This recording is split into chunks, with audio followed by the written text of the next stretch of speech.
Are Prince Harry and Meghan about to escape to a new country? Why are the King and Queen having to face protesters? Why has Prince William's football outfit caused a stir? And how does Catherine change her dresses to be more demure? We have lots to discuss this week.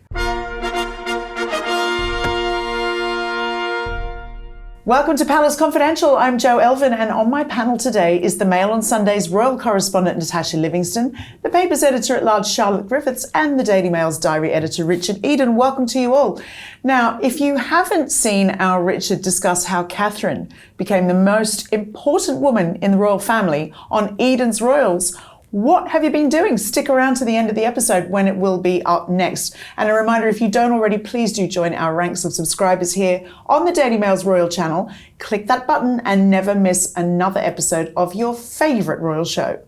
Right, we have so much to discuss this week. We're going to start with Prince William. Natasha, first up, let's discuss William in black tie. Yeah, Prince William has been busy. Last night he was at the Centrepoint Awards, which is a very glitzy ceremony, but it was celebrating the really important cause, which is young people who have transformed their lives after being homeless. And we know that that is an issue, a campaign that Prince William is really serious about. He's about to have an ITV documentary covering this issue. I've seen it, and it's really poignant. And obviously that's also an issue that comes from his mother. But yes, his cousin was there, Lady Kitty Spencer, is that right? And so that was a very glamorous event, but for a really important issue. And then from black tie to white shoes, and these have caused a bit of a stir, haven't they? Yeah. Well, the brand itself was quite popular online. I was practicing the pronunciation. I think it's Veja. Yeah. I think it's a French brand, but they're very trendy white trainers. And vegan.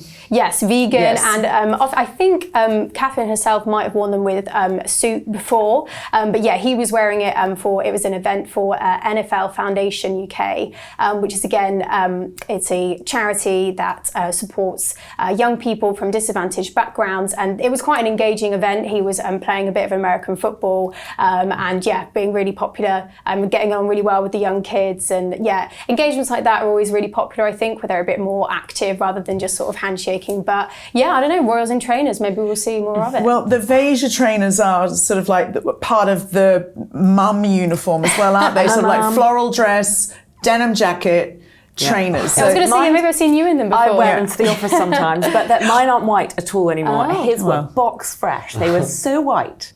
Mine are all sort of scuffed now. Oh, bless William. He probably just wears them once and then, gives them to a servant. They're made of mushroom leather, so maybe they're biodegradable. And they're great. They always look really good. Now, the royals, Richard, are by and large traditional, but it seems that the younger ones, the new crop coming in, and their fashions are evolving. Yes, this is fun.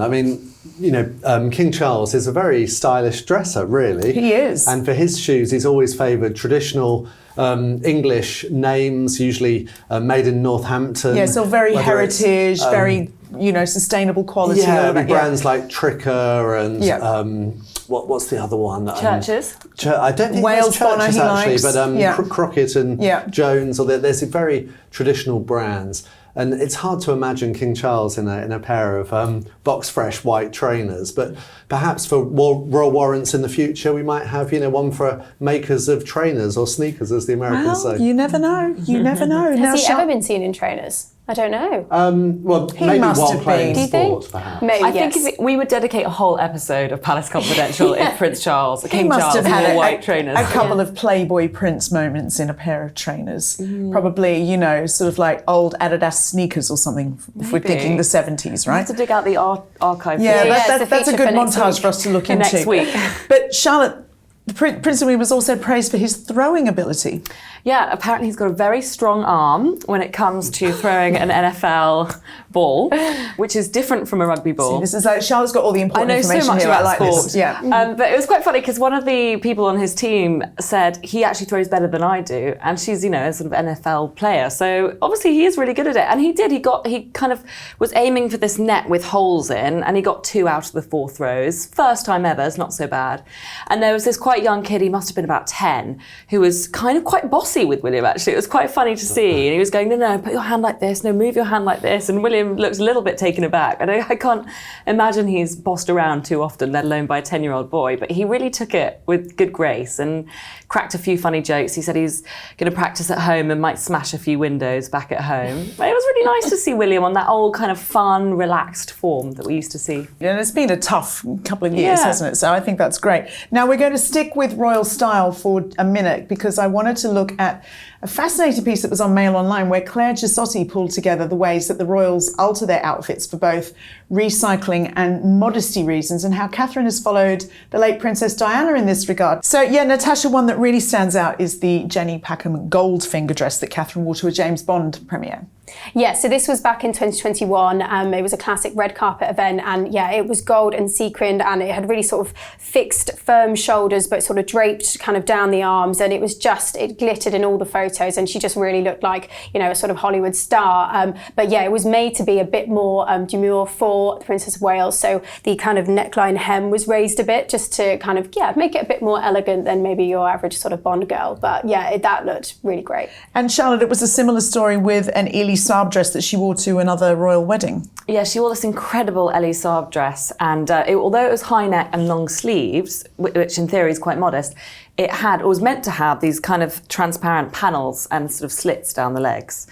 Especially down the front. And on the catwalk, it looked incredible, but it would have looked a bit out of place for the Princess of Wales. So she just had it altered to cover up those bits and made it look, it looked stunning, actually. Smart. Now, Natasha, it seems that Diana was also fond of an outfit alteration. Yeah, well, we know that Princess Diana was really bold with her fashion choices over the years. That ranged from kind of casual to the red carpet looks. But there was one particular dress that was mentioned in this article. I think she wore it to an event in Qatar around in the 1980s, 1984. And it had quite long sleeves. And it was, again, much more sort of covered in that sense. And then 2 years later, I think at an event in Cameroon, she just got rid of the sleeves and it looked, totally different. But yeah, recycling in a way that's, very popular these days. Do you know what? I think I could host a whole show about nothing but royal fashion.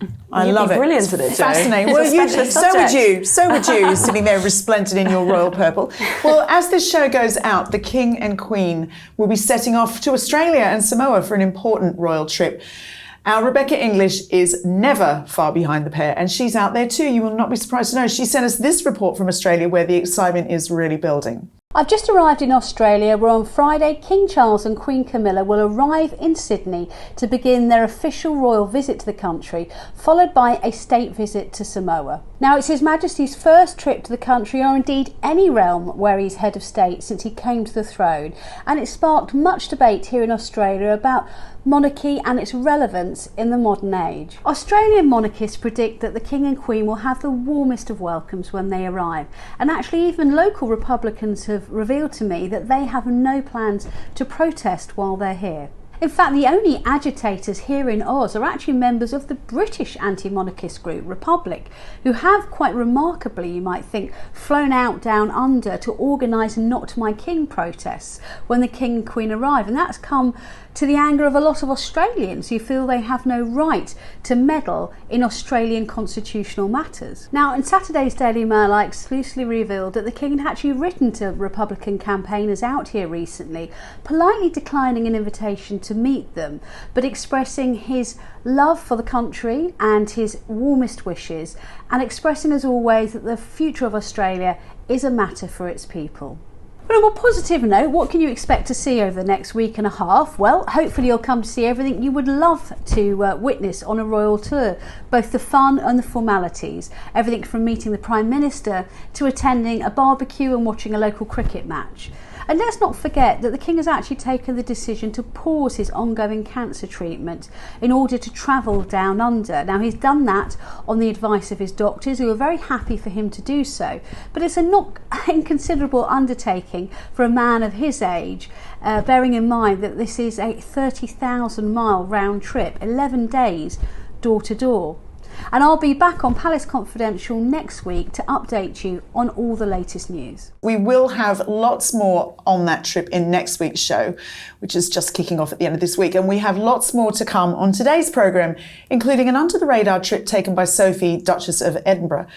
There were so many comments after last week's interview with the incredible Liz Hatton, the teenager receiving treatment for cancer who met William and Catherine recently. Now, if you missed that, do make sure to check it out after this show.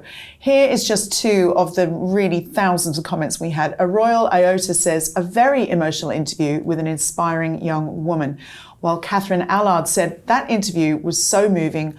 What an incredible person, so eloquent and wise. I can't stop thinking of her. I think Rebecca said it all about Liz's attitude, being a message for how we should all live our lives with kindness, empathy and courage. She really is a true inspiration. Here, she really is. And we'll put a link to Liz's GoFundMe page in the description below. Lots of praise, meanwhile, for our discussion on Sophie and Edward last week, like T, who wrote, lovely to see Prince Edward and Sophie being featured in this week's show. They really deserve the recognition and all good things to come. To a completely different topic from last week's programme. That's right. Good old golden gay times. It might have shocked our Rebecca when I asked her if she was going to have a gay time in Australia, but lots of you wrote in about the popular, I'd say iconic Australian ice cream, like Joe Nicholas, who says, Jo Elvin, I'll have a golden gay time for you. Another great show from another Joe in Oz. Making me jealous, Joe. Thanks also to those who pointed out that you can now get them in biscuit form too, although I don't think I'm ready. I'm not ready. Our last comment comes from Sandy in Canada, who says, hi, Joe. Just a suggestion for Prince William, he should go for a goatee instead of a full beard. It's a bit too patchy and looks slightly unkempt, but a goatee would clean it up. He'd still have hair on his face, but he'd look so much more sophisticated. And come on, goatee maketh the man. Hope this makes it onto your show. There you go, it has. And he watches and he takes my advice. He can't go wrong. He's already a heartthrob. This will just make him much more. Wow, she really thought that one through. Goatee? I don't know about a goatee, if I'm honest. I think that's neither here nor there. I think moustache. Men look so good in moustaches. They're all the rage. You see him in a moustache. Gosh, the controversy is just widening. Let us know what you think. Should William cut off the rest of the beard and leave just a goatee? Your thoughts on this vital issue in the comments below, please. We'll put a poll in the community pages of the channel too. Never say we're going to cover the important stuff on Palace Confidential, but let's get back to it and to a fascinating story about the Duke and Duchess of Sussex that Mr. Eden has written about, I believe, on the front page of the paper today. It says, world exclusive, Richard. They've bought a new house. Yes, this is Harry and Meghan have not had a home in Europe since their lease ended. People saying, they were evicted from Frogmore Cottage, the home they were given by Queen Elizabeth after their wedding. Since then, they haven't had any base in Europe. But what I discovered is that they have bought a home in Portugal. It's on the coast. It's not clear exactly when the purchase went through. Surprising location. Yeah, interesting location. And one thing that is very intriguing is, certainly until quite recently, Portugal had a deal whereby by buying property, you could obtain what they're describing as a golden visa. Now that gives unrestricted access through Europe. And remember that Meghan, despite being married to the son of our king, never actually obtained British citizenship. That's fascinating to me. It really is. I would have thought almost at that level it would be automatic even. No, but they made the point that she was going through the usual processes that we have, and it takes a few years. Including doing that boring quiz that I had to do. Yes, she joked the about Life in the UK test. She joked about how Harry was helping her with struggling with some of the questions because they are quite difficult. But the point was, then we thought, well, there's no rush. She'll be here forever, kind of thing. But actually, she left Britain without ever having done that. So if she has, we don't know, but if she has got this golden visa, it would mean that she can come and go much more easily. They won't be the first members of the royal family to have a home in Portugal. Oh, really? No, it's Princess Eugenie, Harry's cousin. Yep. Already has a home on the coast there with her husband Jack Brooksbank, who actually works for a property company there. Oh, that's all cosy, isn't it? I mean, the thing is, Natasha, Eugenie is close, and with her, and Eugenie and Jack are close. So it makes sense for them to have a little bolt hole somewhere in Europe.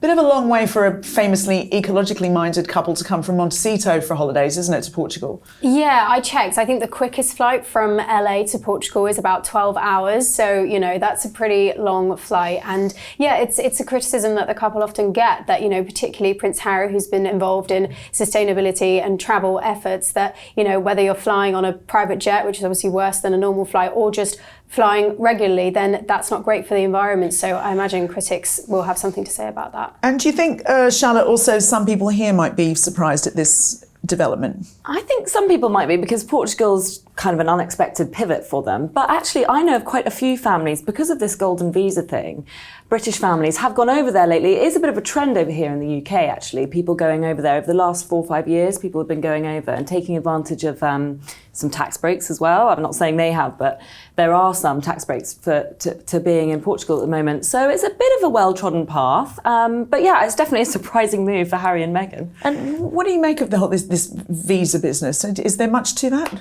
I think there is. I mean, we should point out that it's known that Harry and Meghan visited Portugal actually last year. At the time, it was thought that they were staying with Eugenie and Jack. And house hunting. Yeah, who knows? But that, interestingly, so that was when they came to Europe for the Invictus Games in Germany. So they tied it in with that. So the great thing about Portugal is it's somewhere that they can. Remember, they're doing a lot of travelling. We've seen them on their sort of quasi-royal tours to Nigeria, to Colombia. Apparently others are planned.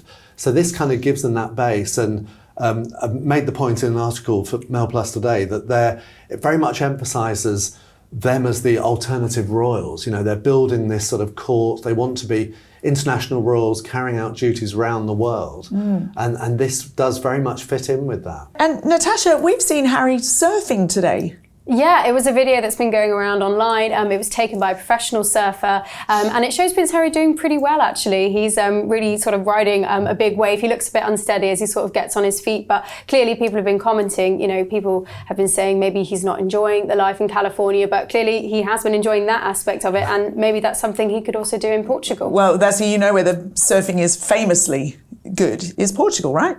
Yeah, and I mean, we know that, you know, Harry and Meghan do seem to be spending an increasing amount of time apart. So maybe Portugal is somewhere where, you know, Harry can escape to with a bunch of his mates. And it's also you are naughty. You know, come on, he's lost touch with a lot of old friends as well from Britain. But if he says to them, come on, why don't you come, you know, join me in Portugal for a few days? She won't be there. I mean, honestly. I wouldn't I wouldn't say that, but if you've got, you know, a free house in Portugal, do a bit of surfing, it is quite appealing. Oh my goodness. Well, look, let's move on now, Natasha, to the Edinburghs. And Sophie has been on a really interesting trip to Africa, hasn't she? Yeah, so she's been in Chad and she was invited by the Foreign Office, and it was a solitary trip, which is something she's been doing a lot more of recently. I know she did a commentary piece for The Times when she went to Ukraine, and that was the first time a member of the royal family had been that, and this is another first for the royal family. And she was meeting victims of the civil war in Sudan. A lot of them were victims of sexual abuse in war, and obviously this is really serious, heavy stuff. She was moved to tears in a lot of the conversations, and I think it's a sign of the direction that she is going in, and that she is being trusted by the palace and the government to take on these increasingly serious and important topics and represent the country. I was really moved by just how moved she was by it, and I think that Richard, it's, you know, this is a real spotlight moment for Sophie. Now, we know that in the past there's been talk of like rivalries and even jealousy between royal spouses about, you know, some being upstaged or whatever. Famously, Charles and Diana, Charles upset when Diana got all the limelight. But it seems here, in this case, it's like Edward couldn't be prouder of Sophie. Yes, I mean, to me, Sophie reminds me a bit of Princess Anne, actually, in the way that she's undertaking quite a lot of these foreign trips. They're usually on her own, and they often have very serious themes. Like with Princess Anne, it was often with Save the Children. And in Sophie's case, it's, you know, very serious subjects, and she's usually on her own. And I think that's a reflection of the fact that Edward is happy for her to have. I mean, remember that Sophie was, you know, she was an established businesswoman on her own before she met Prince Edward. She's very much someone who is used to kind of representing herself, and I think he's proud of her and happy for her to to go abroad like that. I want to go back to something you said, Natasha, about, you know, the UK government being really looking to the likes of Sophie to step up. I mean, that's significant, isn't it? Because she, you know, particularly for someone married into the royal family, that's quite a big statement. Yeah, I think it's a reflection of the trust that they have in her. You know, this particularly the conflict related to Sudan, you know, 10 million people have been displaced related to this. So, you know, it's a very serious topic and an issue that, you know, for all sorts of security reasons and, you know, foreign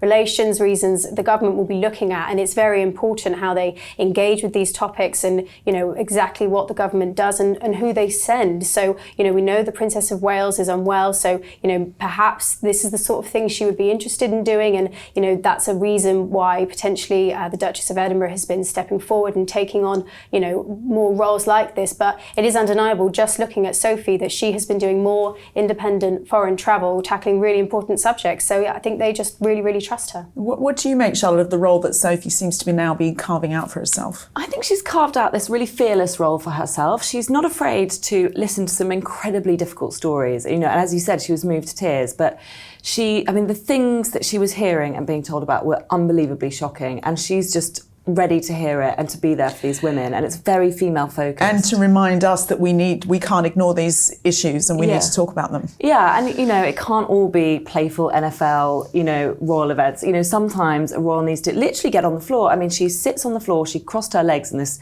event and she sat on the floor and she just heard these children and women. And she's just not afraid to just really get stuck in there with these very difficult issues. And it's really good to see. And I just really believe that she's invested in this project as well.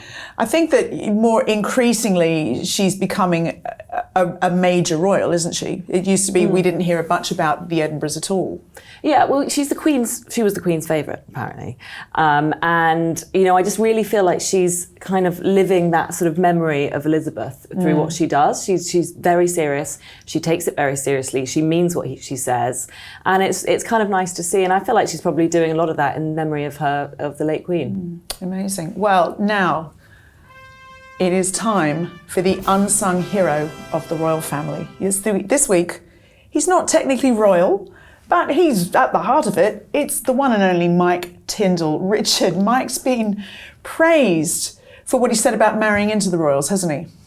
Yes, I mean, he is a bit of an unsung hero, really, isn't he? Because he slotted into the royal family sort of seamlessly and definitely added to the gaiety of the family. Well, this is an interview he's given, and he was asked, you know, did you find it very hard marrying into the royal family? He said, no, not at all. And he made it sound very straightforward. He said, basically, his words were, you know, if you're nice to them, they'll be nice back. Do you think that sounds like a bit of a dig? That might sort of like, you know, clash with comments made elsewhere? Well, certainly, to me, they sounded very pointed. I think, you know, the comments were in complete contrast to what we've heard from Harry and Meghan about Meghan marrying into the royal family. And the stuff about just being nice, you know, says a lot. We know that Mike Tindall's been very disappointed with Harry and Meghan generally. So, I mean, it just goes to show you kind of get out what you put in, don't you? And I think in his case, he's gone into it with the right frame of mind, and he's been warmly welcomed. And I really enjoyed that podcast that he recorded with Princess Anne and with Catherine and William. Yeah. If people haven't seen that, it's well worth watching. It's mainly about sport. but just the easy chat between them was really lovely to watch and listen to. He does seem like an easy chap to like, doesn't he? Yeah. Our Mike Tindall. He's more or less saying it's not rocket science. Just be a nice guy. Just be nice. And it's not, you know, it's not that difficult. Just be nice. I think that's good advice for nice us all. to be nice. Well, after the King and Queen go to Australia, they will go to Samoa. And to mark that, we thought it would be lovely to see some pictures of the royals there and in other Pacific islands. There are some fantastic ones here.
We will have the latest pictures of the royals down under and maybe a video diary from Rebecca English to look forward to next week. A reminder to click here if you want to watch Richard Eden discuss Catherine's rise to prominence in the royal family in a fascinating episode of Eden's Royals. Hope you enjoy that. And it's just time now to say thanks to Natasha, Charlotte and Richard, and to you as always for watching. We'll be back next week with more on the King and Queen's trip to Australia. See you then.